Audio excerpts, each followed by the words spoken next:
Before I get into today's video, I want to take a moment and apologize to my viewers who subscribe to this channel for the 1/64 scale diecast content, because lately I have not been uploading anything like that. And it's not that I'm getting out of 1/64 scale diecast, it's just I've been focusing my attention more on model railroading and model railroading videos, and I kind of just wanted to take 1/64 scale, push it to the side for a little bit, take a break, and just do something else for a change. But I want to get back into looking at some 1/64 scale diecast because I've got in some new models recently. I've got a few new customs to show, and something that I've really wanted to do, which is what I'm doing now, is to feature my collection of 1/64 scale DeLoreans. And to the eagle-eyed among you, you'll probably notice that quite a few of these are actually the time machine from Back to the Future, and that's because I'm quite a big fan of the Back to the Future DeLorean, and really Back to the Future is what put the DeLorean out there, because the car itself, I guess, wasn't really anything to write home about. But anyways, I'm going to show you all my collection here. I'll go through the cars one by one and maybe say a few things about what I like about them and what I dislike about them, and feel free to contribute your thoughts on these as well. So the first DeLorean I'll show is this Hot Wheels mainline car, and for those that don't know, these mainline cars are basically the cheaper Hot Wheels that you can buy. They most commonly are in a bin of other Hot Wheels, and you can get them for, I think, 98 cents at Walmart. But this was actually the first DeLorean I ever got, and I think I purchased this over a decade ago now. And I remember going to Walmart, I saw this on the pegs, I knew exactly what it was, and I knew I had to have it. And I was just really pleased to have one of these in my collection. And this was when I was just starting out, expanding into 1/64 scale like where I'm at now. But I remember I did go back to Walmart a couple weeks later, and I actually bought a few more of these. And I remember I sent quite a few of these out to friends of mine, and friends who were also fans of Back to the Future. But I also got 20 of these at one point and basically put them away as a future investment. And I think I sold them back maybe 2014. And I only got about like $5 a piece out of them, which, that's probably not bad. I made money, but really if I would have sat on them longer, I may have made more. I don't know. But onto this mainline DeLorean. It's a really nice rendition of the DeLorean for what it is. Again, it's a cheaper one. You can see it's got the plastic wheels, it's got the blue glass windshield. This one is the first variation that Doc built, which was made to run off plutonium before the Mr. Fusion drive was installed in 2015. And again, it's a basic look because it's a mainline car. It's not made like the higher end ones, but it definitely does fit the bill in my opinion. This next DeLorean is actually a custom that I did, and it's basically just the mainline car with some custom parts added to it. And I actually call this the 1885 DeLorean because this is how the DeLorean time machine looked in Back to the Future Part 3. And I actually did a video on this right at the start of my channel on how I built this car, and it's actually one of the more popular videos on this channel. But you can see that one of the modifications I did to this was I removed the plastic wheels and tires that were on it, and I replaced them with HO scale train wheels. And I chose these because they were the right size. Granted, they don't look exactly like what was on the car in the movie, but it's close enough for me. I also built the Mr. Fusion drive on the back, which is a little out of scale, but I think it works. And the last thing I did was added the time circuits on the hood of the car because, of course, the old ones were destroyed when the DeLorean was struck by lightning. But I remember I originally had this designed to work on HO scale track, but several years back there I converted this over to work with S gauge or 1/64 scale track. And the only thing I'm disappointed about with this build is I kind of wish I would have used one of the higher end DeLoreans Hot Wheels did instead of a mainline car, because then I would have had a clear windshield and I would have had more details painted on this, which I think would have looked a little bit better. But like anything else, you know, you get better with practice, and, you know, this was all right when I first built it. So this DeLorean here is the one I wish I would have used for the 1885 DeLorean at the time I built it, because you can see this one is a lot better detailed, and Hot Wheels calls these real riders because they are higher end, they've got a lot more detail, more of the details are painted and such. However, these are, I think, $3 to $5 they were at the time. But you can see again, you know, it's more detailed. It has rubber tires on it with chrome rims. It's also got the clear windshield as opposed to the blue. And you look at some of the details on this car, they're painted better and they look nicer. It's still set up to run off of plutonium. I really like the license plate on this. And I have to say, though, that the finish of the car is, it should be shinier. I like the mainline car did it better. This one here just looks like a dull silver as opposed to the stainless steel look. Granted, neither the mainline car or this Real Riders car got it 100% right, but I'd say the mainline car was a lot closer. One more thing to note about this Real Riders car is that this is a die-cast frame and a die-cast body. Really, the only plastic in this is the interior and I'd assume the rims. But this is a really nice car. However, it's not as good as what came after it. Now, this DeLorean is where Hot Wheels finally got it right. And as you can see, it looks almost identical to the last one we looked at. However, this time they've got the stainless steel look to this car. And it's not like the matte silver finish that the other one had.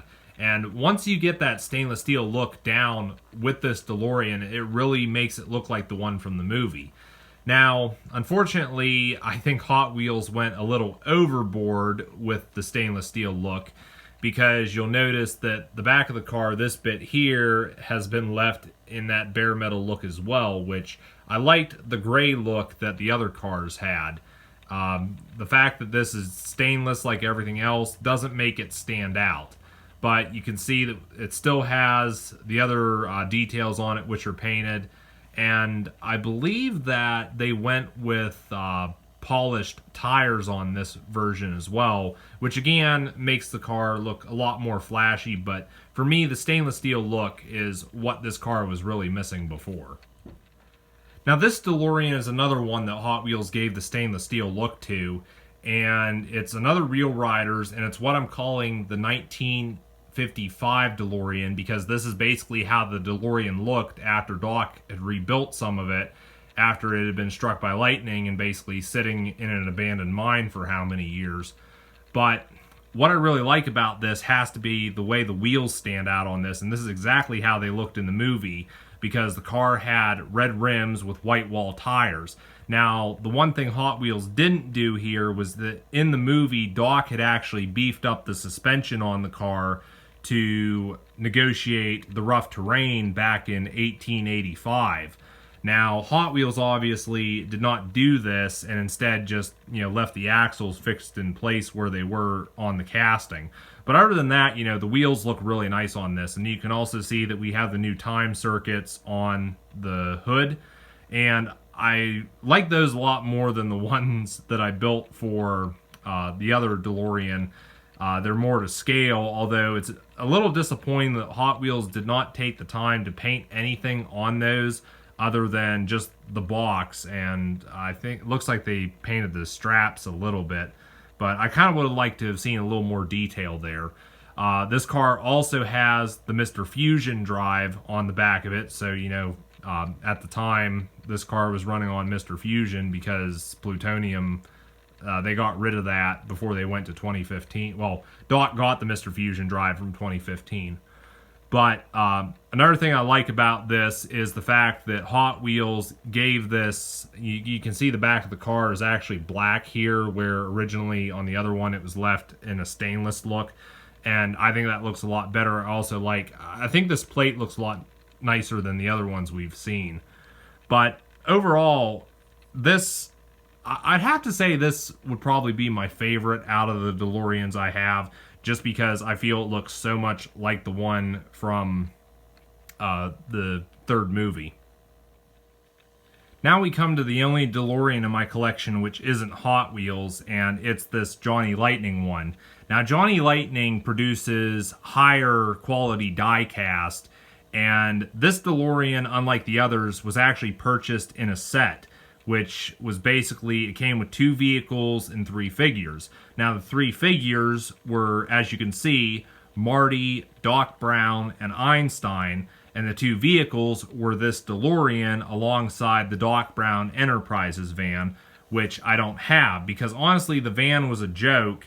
It was, compared to the figures and the DeLorean, it was actually smaller, and I honestly wonder why Johnny Lightning even bothered to include it in the set. I ended up selling that off because, again, you know, it was smaller. It was almost like the thing was, what, 1/76th scale for as small as it was, and I was not impressed. But this DeLorean, while it is made by Johnny Lightning and it is supposed to be, you know, more detailed, it is kind of lacking in some areas. But you can see that the wheels aren't really accurate. We do have, like, interior detail and such, which I know you can't really see it.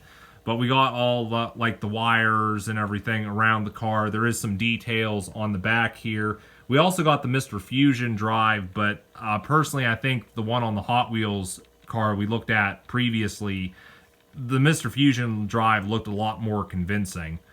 But, you know, I mean, there's other bits on here like vents and such. In all, it's a pretty nice rendition of the Time Machine, and I just like the fact that we got the figures. That's part of why I bought the set, was just to get the figures. But I ended up keeping this DeLorean just because I like the look of this too, and you know, it's something I can always use more of. Now we're back to another Hot Wheels DeLorean, and this one was actually a custom I did. It was originally painted bright red, which I don't think is anywhere near correct for a DeLorean. So I decided to try to do a custom with it and give it that stainless steel look. Which, to do that, I basically stripped the paint off of it and then polished the metal and then went in and painted some of the details back on. But after I was done with the painting, I went to seal the car in with a clear coat. And it honestly seemed like after I applied the clear coat, it just dulled the car down to like sort of a you know, a dull silver, I guess. And it really did not turn out the way I was hoping it to. And when I look over this car now, I just see, you know, numerous areas where there's issues. Some of the paint on the front here is a bit sloppy. You can see in some areas there's little specks of red paint that didn't come off the car and I didn't, you know, catch. And I don't know. I also noticed it looks like some of the clear coat is chipped off just here on the driver's side door too. But I don't know. At the end of the day, you know, I was really pleased with this custom up until the point where I applied the clear coat. But it was one of those deals. It's like if I didn't apply the clear coat, I would have, you know, the metal would have got back to this hazy look anyways. I don't know. It's an improvement from what it was, but, you know, it's not what I wanted it to be. So this DeLorean is another normal one, and it's pretty much as stock as it was when I got it from Hot Wheels. You can see it's painted in like this sort of metallic gunmetal color, and there's some DMC graphics on the sides and the hood of the car. But I don't know. Personally, I'm thinking that, you know, this metallic gunmetal, while it does look nice, I mean, I think all the DeLoreans were stainless. I don't think they were ever painted. Someone can correct me if I'm wrong on that. But one change I did make to the car is that just on the back of it here, there was the Hot Wheels logos, and I took time carefully removed those because I don't, you know, I buy some of these like classic cars or these muscle cars from Hot Wheels, and I'll paint them up and, you know, put different wheels on them and such, but they always come with the Hot Wheels logo somewhere on them, and I just don't want that, so it's one of the first things I remove. However, when I did remove the graphics on this car, this here was actually my second attempt at that, and I'm actually going to show you my first attempt. So here's the last DeLorean in my collection, and this was the first attempt at the DeLorean that I showed previously. Now, like I mentioned before, what I wanted to do was remove the Hot Wheels graphics from the car. And to remove these graphics, I tend to always use a little bit of gasoline on the end of a cotton swab. And what I didn't know when I was removing these graphics was that I actually ended up getting gasoline on my hands. And the way I was holding the car, I ended up getting some gasoline on the windshield. You'll notice that the windshield looks sort of melted almost. And the same can be said for, I think it's this side window here. You can see it's a little smudged and what have you. And because of that, you know, the car was basically, it was not display worthy at that point. So I ended up chucking it into my parts box and decided not to use it. But after a while, though, I got to thinking, it's like, you know, what would a DeLorean look like in a junkyard? And the first thing I can tell you that makes a custom like this difficult is DeLoreans being made of stainless steel, they're not going to rust. So I had to try to give the car a look which would suit a junkyard environment, but again, that would not include rust. So basically what I did when I tore the car apart was I decided, okay, I got to start pulling parts off of it. And the first thing I thought was door. Got to get rid of one of the doors. And I decided to get rid of the passenger side door. And this was basically a case of just going in and cutting the door off with a Dremel tool. I think I had to use a knife to go in and finish cutting the rest of it off. But I also removed, I guess you'd call it the hood from the back of the car to basically expose the engine. And one of the last changes I made was I went ahead and swapped out all the wheels. None of these wheels are DeLorean wheels. They're just, you know, probably wheels that somebody just threw on the car to be able to move it around. And I did have to, for the one side here, I had to cut this one back window off of the internal plastic because there was nothing there to really hold it in place, and I just glued it into the window frame. But also, I did dirty up the interior a little bit, just gave it sort of like a dusty look, you know, because the car has basically been sitting open, possibly in a barn or out in the field. And I think I just took time, I dirtied up the frame a little bit. You can see there, the frame is dirtied up. Maybe there's a little bit of rust. I don't know if the frames, I think the frames may have also been made of stainless. But then the car itself is also slightly dirtied as well. You can see there's streaks in some spots and a little bit of just sort of like black paint to try to tone it down a bit. But it's one of those cases where a failure ended up turning out to be a success. Just wasn't planned that way. So here's another look at my DeLorean collection, and it's been a while since I got any of these. The last one I purchased was this one here, which I called the 1955 DeLorean with the red wheels and white rims, and I think it's been a couple years since I got that. But there is one more of these that I'd like to get, which has the railroad wheels on it. I've actually got one right here, although I'm borrowing it from a friend. But I'd like to possibly get two of these, keep one original, and then modify one so the wheels will work on S-gauge track, because at the moment they're spaced out too far. But honestly, some of the prices people are wanting for these on eBay is a little ridiculous, but then again, I think that's what you deal with when you're dealing with Back to the Future. But I'm really pleased to have these pieces in my collection just because, you know, I'm a fan of Back to the Future, and I am a fan of the DeLorean car. Unfortunately, if it hadn't been for Back to the Future, I don't think anyone would even care about the DeLorean, because it's just a car from a manufacturer that went under in a very short amount of time. But I do think John DeLorean had some great ideas regardless. But anyways, that's going to be it for this video. You know, feel free to leave a comment and like. Also, let me know if you're a Back to the Future fan yourself, and feel free to check out my other videos. More diecast content on the way, so stay tuned.